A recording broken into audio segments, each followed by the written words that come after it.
Assalamualaikum warahmatullahi wabarakatuh. Selamat pagi semuanya. Hari ini kita akan mempelajari mengenai teks eksposisi.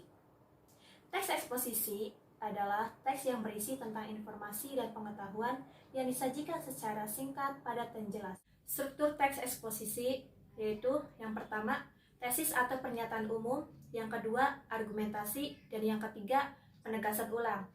Tesis atau pernyataan umum merupakan gambaran secara umum mengenai apa yang akan kita bahas.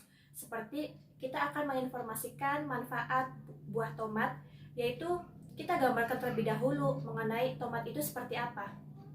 Yang kedua, argumentasi.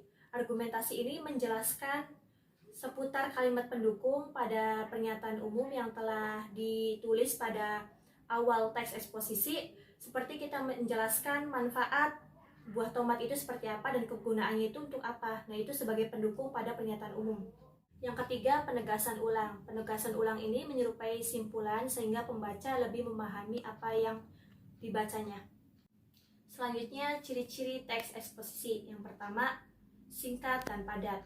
Yang kedua, gaya informasi yang mengajak. Dan yang ketiga, bersifat memberikan informasi. Yang keempat, informasi dimuat berdasarkan fakta. Dan yang kelima, menggunakan bahasa baku. Berdasarkan pola pengembangan paragrafnya, teks eksposisi dibagi menjadi beberapa bagian. Yang pertama, teks eksposisi definisi. Yang kedua, teks eksposisi proses. Dan yang ketiga, teks eksposisi berita. Dan yang keempat, teks eksposisi ilustrasi. Yang kelima, teks eksposisi perbandingan. Dan yang keenam, teks eksposisi klasifikasi. Yang pertama, teks eksposisi definisi, yaitu menjelaskan mengenai topik tertentu atau penggambaran tentang sesuatu.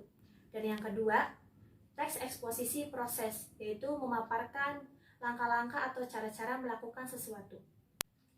Yang ketiga, teks eksposisi berita, informasi yang biasanya terdapat pada media massa yang bersifat aktual.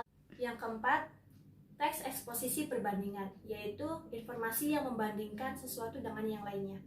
Kelima, teks eksposisi ilustrasi, yaitu menggambarkan suatu ide yang nyata agar pembaca lebih memahami. Dan yang keenam, teks eksposisi klasifikasi, yaitu mengelompokkan atau membagi sesuatu pada golongan tertentu. Selanjutnya, kaidah kebahasaan teks eksposisi.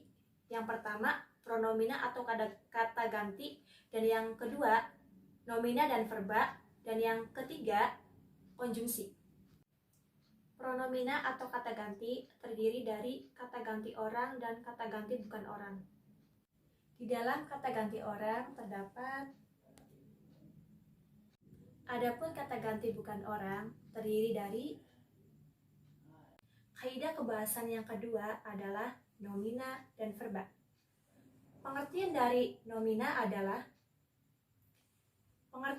verba adalah kaidah kebahasan yang ketiga adalah konjungsi atau yang biasa kita sebut kata hubung.